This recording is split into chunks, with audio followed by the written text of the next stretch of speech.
Sebelum video dimulai, jangan lupa subscribe dan tekan tombol loncengnya.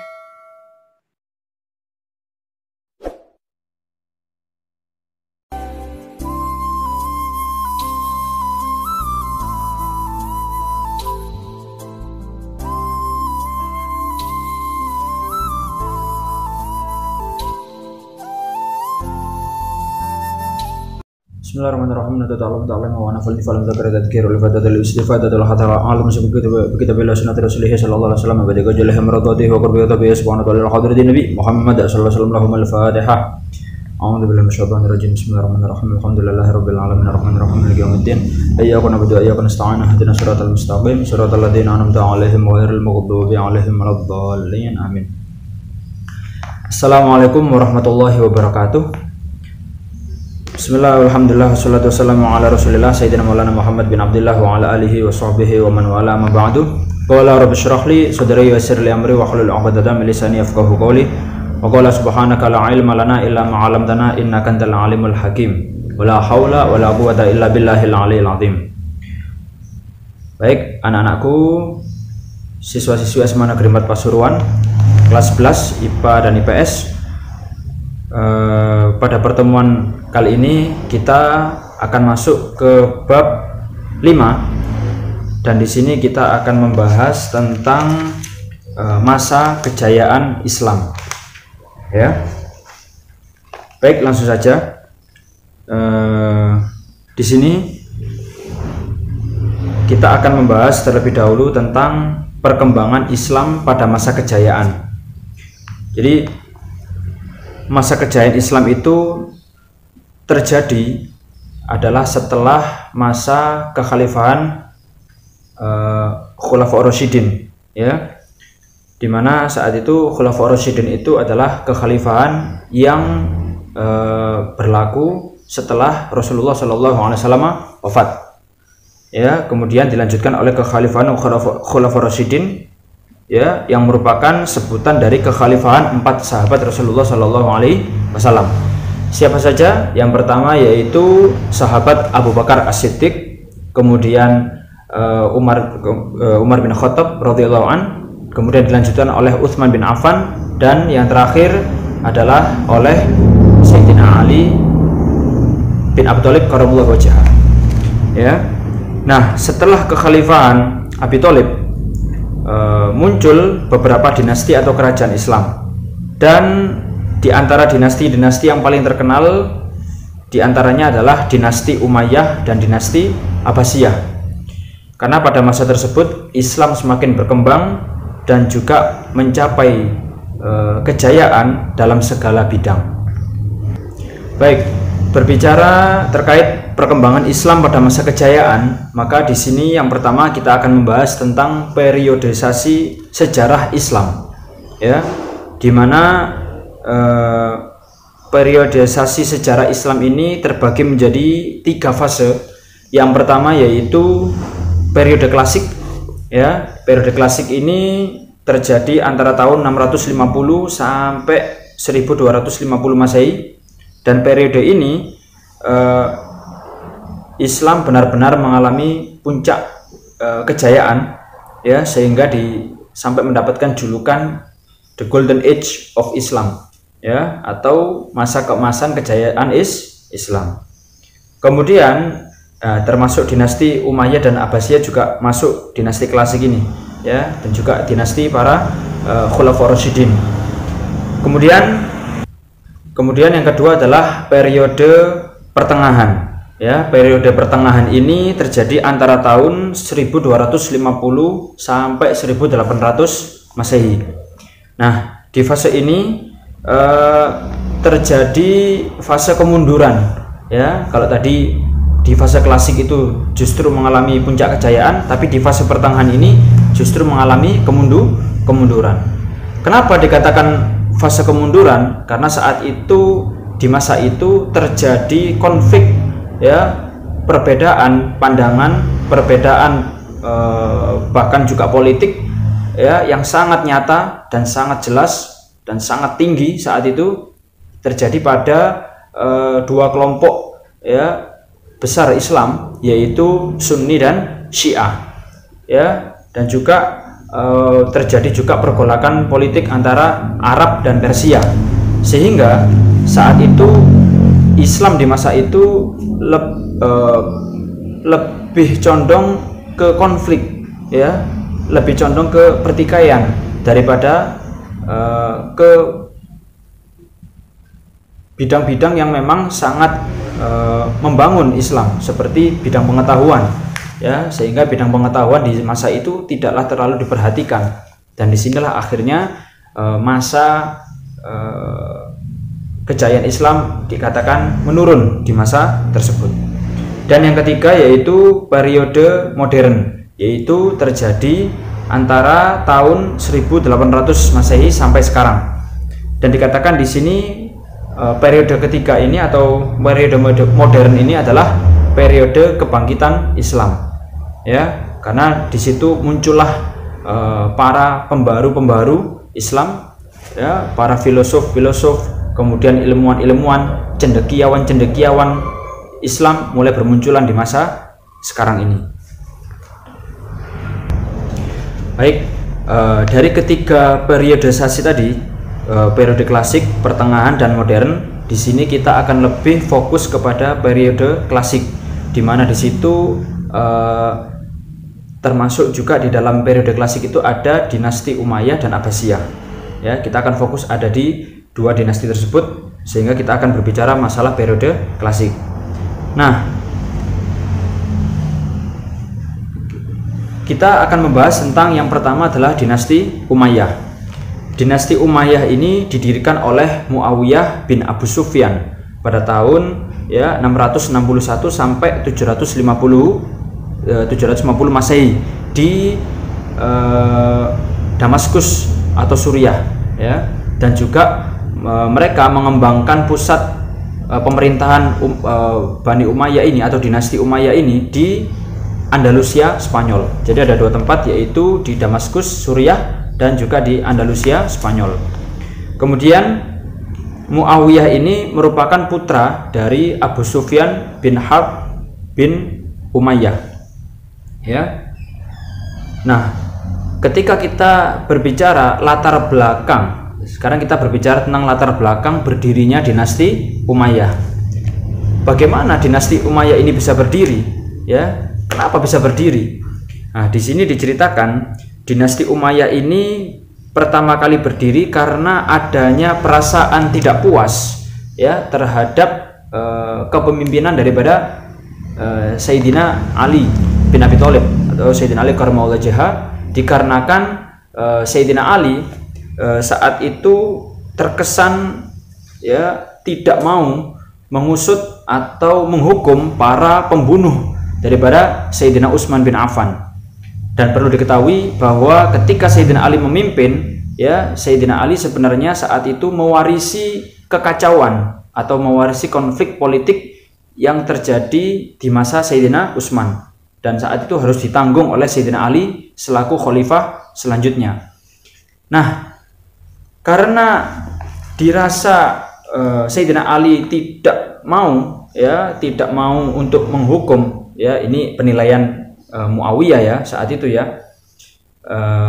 Bahkan Muawiyah menuduh Sayyidina Ali ini melindungi daripada membela dan melindungi para pembunuh daripada Sayyidina Utsman bin Affan, ya. Padahal saat itu Sayyidina Ali bukannya tidak mau mengurus atau mengusut para pembunuh Sayyidina Utsman, akan tetapi Sayyidina Ali masih ingin menunda, ya, karena saat itu pembunuh daripada Sayyidina Utsman pun juga belum jelas, belum diketahui secara pasti, dan juga Sayyidina Ali ingin lebih fokus kepada mengembalikan suasana politik yang lebih kondusif, karena seperti yang saya katakan tadi, ketika Sayyidina Ali berkuasa saat itu konflik Islam, politik Islam sedang kacau saat itu, sehingga Sayyidina Ali lebih ingin menetralisir terlebih dahulu agar suasana menjadi kondusif.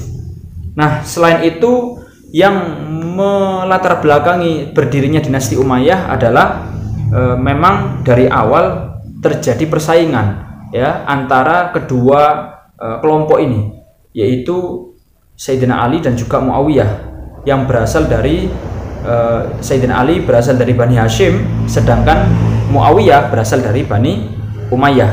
Dan kedua kelompok ini, baik Bani Hashim maupun Bani Umayyah, memang seringkali berselisih paham dan bersaing dalam hal kekuatan maupun apa istilahnya ya, kemasyhuran atau mana yang lebih terkenal saat itu.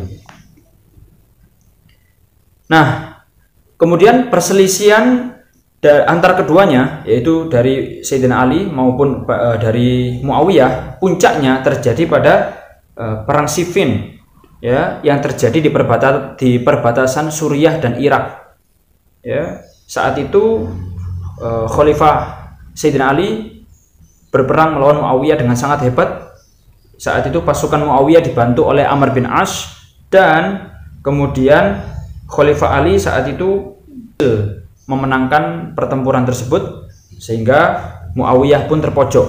Dan setelah Muawiyah terpojok, nah akhirnya di sini Amr bin As yang selaku pendukung daripada Muawiyah menggunakan kecerdasannya, ya, untuk menengahi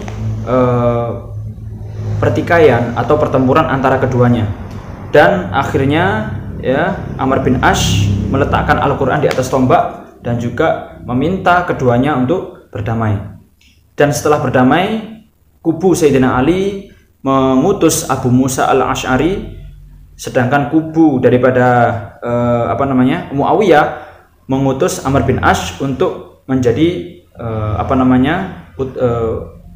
perwakilan untuk melanjutkan perdamaian. Dan setelah itu akhirnya, ya, dengan kecerdikan Amr bin As, ya, kecerdasan dalam berpolitik, saat itu akhirnya Amr bin As meminta kepada keduanya, baik Sayyidina Ali maupun Muawiyah, untuk melepaskan jabatan masing-masing. Jadi Sayyidina Ali melepaskan kekhalifahannya sebagai pemimpin, sedangkan Amr bin As melepas jabatannya sebagai gubernur. Setelah keduanya sepakat untuk melepaskan jabatan masing-masing supaya konflik tidak berkepanjangan, ya, akhirnya di sini justru Amr bin As segera maju untuk menobatkan Muawiyah sebagai khalifah. Ya, jadi setelah dua-duanya sama-sama menanggalkan atau melepaskan jabatannya, ternyata Amr bin As maju untuk menobatkan Muawiyah sebagai khalifah. Karena kan saat itu sudah nggak ada khalifah setelah Sayyidina Ali mundur atau melepaskan jabatannya. Nah, setelah kejadian tersebut, para pendukung daripada Sayyidina Ali ini tidak terima, ya. Lah kok enak, ya, wong kita di posisi menang kok. Ya, tadi kan Muawiyah kepepet, ya. Artinya berhasil dipukul mundur. Tapi kok justru malah yang menjadi khalifah dalam Muawiyah. Maka di sini mayoritas pendukung daripada Sayyidina Ali meminta Sayyidina Ali untuk tidak mau menerima kekhalifahan daripada Muawiyah, ya, sehingga saat itu ternyata Sayyidina Ali justru berpikiran lain. Sayyidina Ali ternyata lebih mengutamakan perdamaian, ya. Ya, mungkin gambarannya, ya sudahlah, mending kalau memang dengan cara ini, ya, Islam, kita semua saudara seagama, seiman ini bisa berdamai dengan cara seperti ini, ya udah, tidak apa-apalah seperti itu, ya. Nah, ternyata keputusan daripada Sayyidina Ali ini membuat sebagian daripada pendukungnya kecewa, sehingga pendukungnya tadi itu terpecah menjadi dua kelompok, ya, yang akhirnya ini sampai dikatakan juga kedua-duanya ini,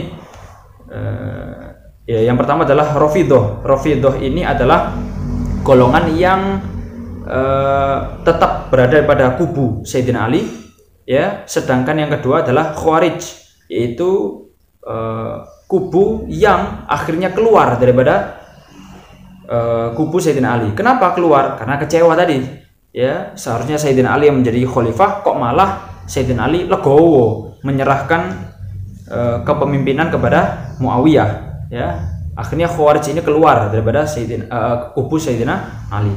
Dan perlu diketahui bahwa kedua kelompok ini para ulama juga menyatakan kedua-duanya ini menyesatkan, karena keduanya ini dinilai sesat karena yang pertama Rafidhah ini dianggap terlalu mengagungkan Sayyidina Ali, ya, yang sekarang ini menjadi kelompok Syiah.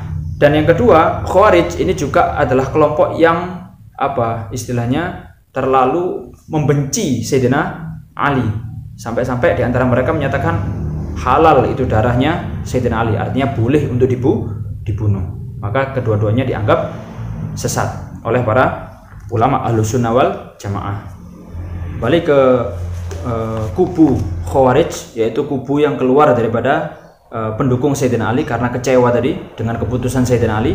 Nah, kubu Khawarij ini akhirnya dendam terhadap Sayyidina Ali, saking kecewanya sampai akhirnya mereka memutuskan untuk membunuh Sayyidina Ali dan juga beberapa pendukungnya.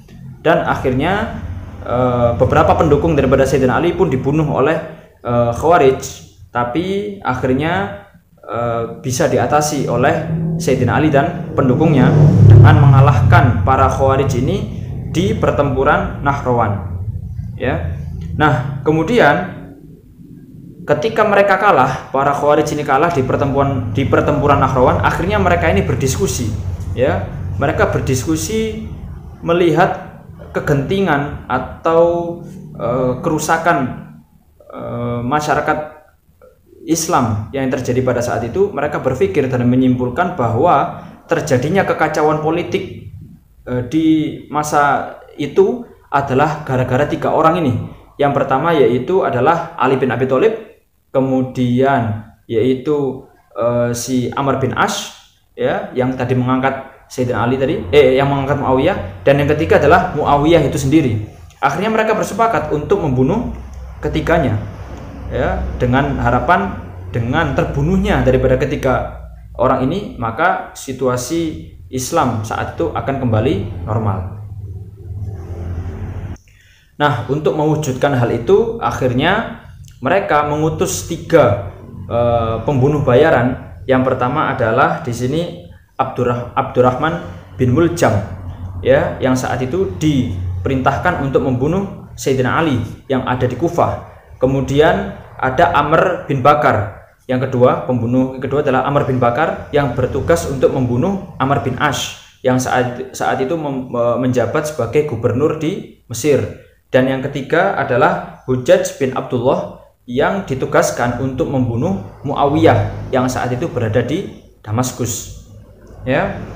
Dalam riwayat lain diceritakan Abdurrahman bin Muljam, si pembunuh bayaran yang ditugaskan untuk membunuh Sayyidina Ali ini, ternyata menyukai seorang perempuan yang berasal dari daerah Nahrawan.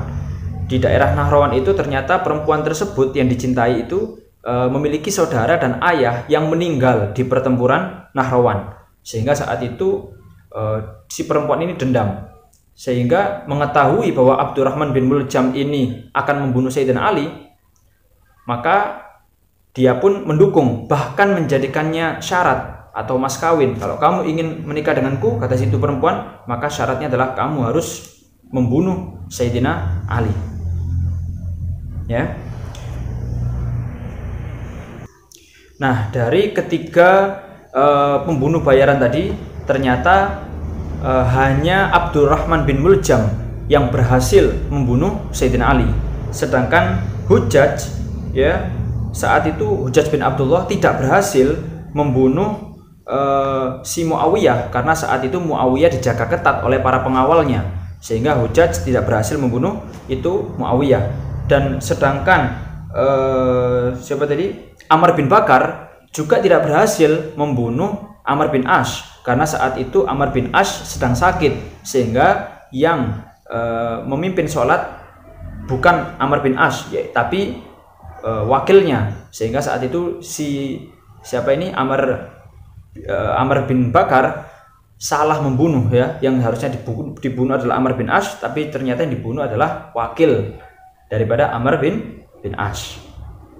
Dan akhirnya sepeninggal daripada Sayyidina Ali bin Abi Thalib, barulah saat itu kaum muslimin mengakui kekhalifahan daripada Muawiyah dari dinasti Umayyah. Nah, Sejak saat itu Muawiyah resmi menjadi khalifah pertama di dinasti Umayyah. Dan pada masa kepemimpinan Muawiyah ini memindahkan pusat pemerintahan yang awalnya di Mekah dipindahkan ke Damaskus, Suriah.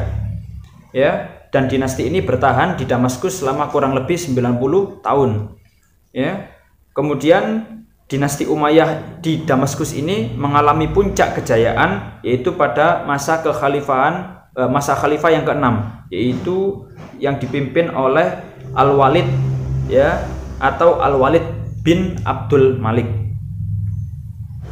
Dan akhirnya dinasti Umayyah pun mengalami keruntuhan. Dan keruntuhan pada masa dinasti Umayyah ini terjadi pada masa pemerintahan Marwan II, ya. Di saat itu dipimpin oleh Marwan II.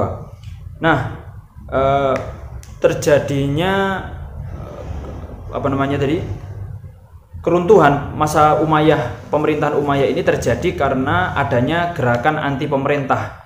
Dan di antara gerakan-gerakan anti pemerintah itu yang paling terkenal adalah gerakan Abbasiyah, ya. Abbasiyah ini paling getol-getolnya saat itu menentang kebijakan pemerintah. Baik, puncaknya pada bulan Januari tahun 750 Masehi, akhirnya Sultan Marwan II mengutus pasukannya untuk menyerang Abbasiyah, ya. Dan pertempuran itu dikenal dengan pertempuran Zabhulu yang terjadi di anak sungai Tigris, ya, sebelah timur Mosul, yang akhirnya terjadilah pertempuran antara keduanya. Dan saat itu pasukan daripada Sultan Marwan II kalah daripada pasukan Abbasiyah, dan akhirnya sejak saat itulah pemerintahan dinasti Umayyah resmi berakhir.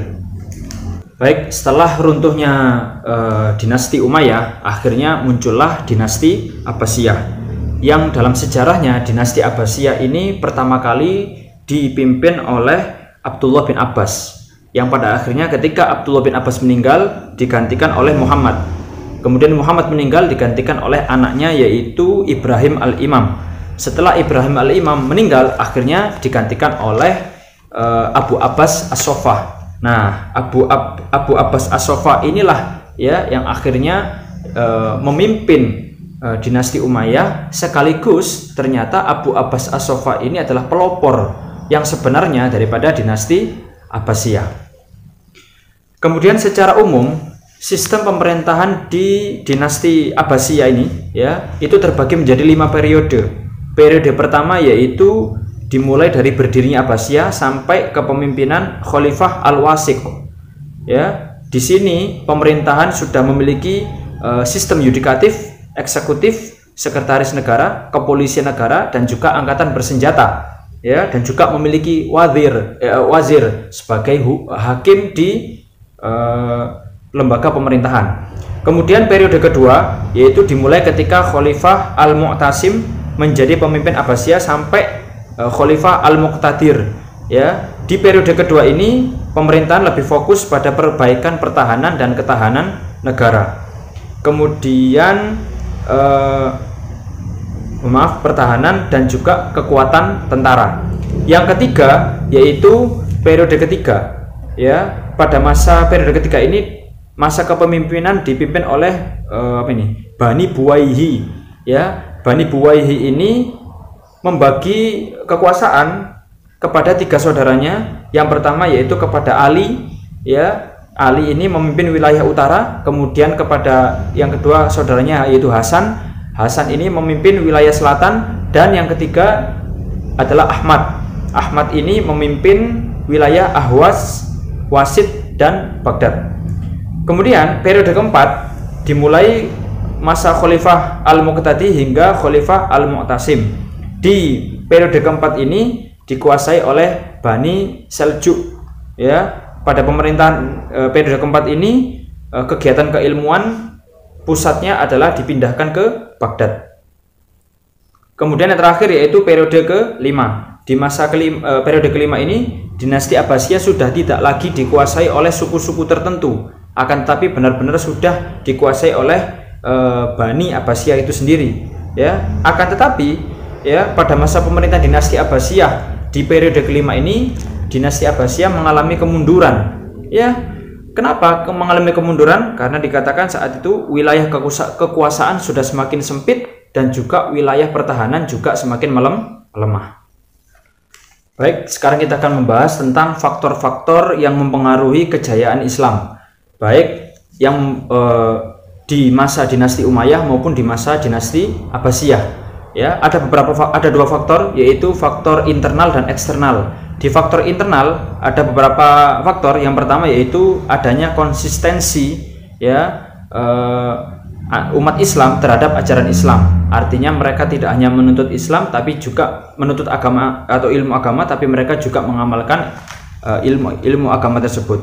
Kemudian yang kedua adanya ajaran Islam, ya, dalam ajaran Islam yaitu tentang dorongan umat Islam untuk saling berlomba-lomba, ya, dalam kebaikan, ya, atau istilahnya adalah fastabiqul khairat. Ya, sehingga mereka setiap waktunya tidak pernah berhenti untuk menciptakan inovasi-inovasi yang baik guna untuk menyaingi para pesaing yang sebelumnya sudah ada. Yang ketiga yaitu Islam ini sebagai rahmatan lil alamin, sehingga mudah diterima oleh orang-orang yang saat itu masih belum memeluk agama Islam. Yang keempat, Islam ini juga merupakan agama dakwah yang mengajarkan keseimbangan antara hidup di dunia dan juga hidup di akhirat. Jadi tidak hanya membahas kehidupan akhirat ibadah saja, tapi juga membahas juga tentang kehidupan di dunia. Nah, kemudian faktor eksternal, ya, itu tadi faktor internal. Sekarang kita bahas faktor eksternal yang akhirnya menyebabkan kemajuan Islam pada saat itu. Yang pertama yaitu adalah adanya asimilasi dalam berbagai bidang. Asimilasi ini bisa diartikan sebagai percampuran, ya, percampuran berbagai bidang, baik budaya, ilmu pengetahuan, ya. Percampuran apa? Percampuran Islam dengan budaya-budaya yang lain, selama budaya itu tidak bertentangan dengan syariat Islam, ya. Mulai terbuka dengan kebudayaan dan juga ilmu pengetahuan dari negara luar, baik Arab maupun non Arab, Islam dan juga non Islam, diperpadukan, ya. Kemudian yang kedua yaitu adanya gerakan penterjemah, ya, terjemahan dalam arti di sini orang-orang Islam, ya, saat itu berupaya untuk mempelajari kitab-kitab asing, ya, sehingga diterjemahkan dalam bahasa Arab. Begitu juga kitab-kitab orang Islam yang berbahasa Arab diterjemahkan juga dalam bahasa asing supaya bisa dipelajari oleh orang-orang luar, seperti orang-orang dalam bentuk bahasa Persia, bahasa India, Inggris dan sebagainya. Kemudian yang ketiga, ya, yaitu ini faktor eksternal, ya, yaitu semangat umat Islam dalam mencari ilmu di berbagai penjuru dunia, ya. Jadi tidak hanya mempelajari kitab-kitab dari orang asing, tapi juga mereka juga bersedia untuk belajar ke luar negeri. Dan yang keempat, ini yang paling mempengaruhi, ya, yaitu para ulama dan ilmuwan itu sendiri memutuskan untuk bersikap independen, artinya tidak mau terikat dengan pemerintah. Mereka menolak menjadi pegawai pemerintah dengan harapan ketika mereka mengembangkan ilmu pengetahuan mereka, maka murni benar-benar mengembangkan ilmu tanpa adanya kepentingan politik. Nah, sekarang kita akan membahas bukti, ya, kemajuan Islam pada masa itu, ya. Apa saja buktinya? Ya, buktinya dibagi menjadi dua. Yang pertama yaitu bukti secara fisik, ya. Dan bukti secara fisik ini bisa dilihat dari berbagai macam bangunan atau infrastruktur yang dibangun pada saat itu. Contohnya seperti misalnya di masa dinasti Umayyah terdapat balai kesehatan, ya, membangun balai kesehatan untuk menjamin seluruh kesehatan penduduk. Kemudian juga membangun 70 perpustakaan, ya, dan juga Masjid Agung Cordoba, ya. Kemudian di masa dinasti Abbasiyah, ya, mereka melanjutkan pembangunan Masjid Agung Cordoba dan juga membangun di dalam masjid itu terdapat Istana Az-Zahra. Kemudian dibangunnya juga Madrasah Nizamiyah, ya, madrasah ini berdiri ada di Baghdad, ya. Kemudian juga ada madrasah ini berbagai macam madrasah, ya, termasuk juga ada Baitul Hikmah, ya, merupakan perpustakaan di masa dinasti Abbasiyah. Kemudian di situ juga dibangun maktab atau kutab, yaitu merupakan semacam lembaga pendidikan dasar untuk mendidik anak-anak, ya, untuk mempelajari, ya, ilmu-ilmu dasar agama Islam, ya, termasuk bacaan, hitungan, tulisan, ya. Kemudian juga dibangun munadaroh, ya, yaitu berfungsi sebagai tempat pertemuan antara ilmuwan dan juga pelajar. Selain bukti fisik atau infrastruktur, ya, bukti kemajuan Islam saat itu juga bisa dibuktikan dalam hal pengetahuan, ya, ilmu pengetahuan. Buktinya adalah di masa dinasti Umayyah, ya, di masa dinasti Umayyah ini telah berhasil membangun universitas, ya, Universitas Cordoba, ya. Kemudian juga membangun 27 sekolah swasta, ya, untuk memenuhi kebutuhan pendidikan masyarakatnya, ya.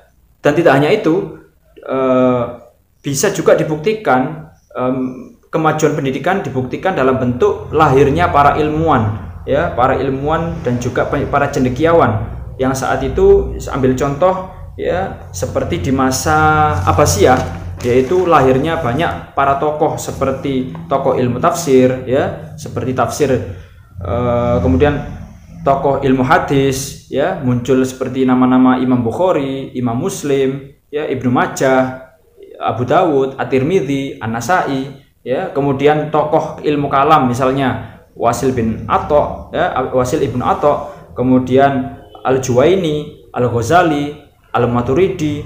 Kemudian tokoh ilmu fikih misalnya, yaitu 4 mazhab itu, ya, yaitu Abu Hanifah, kemudian Imam Malik, Imam Syafi'i, kemudian Imam Ahmad bin Hambal.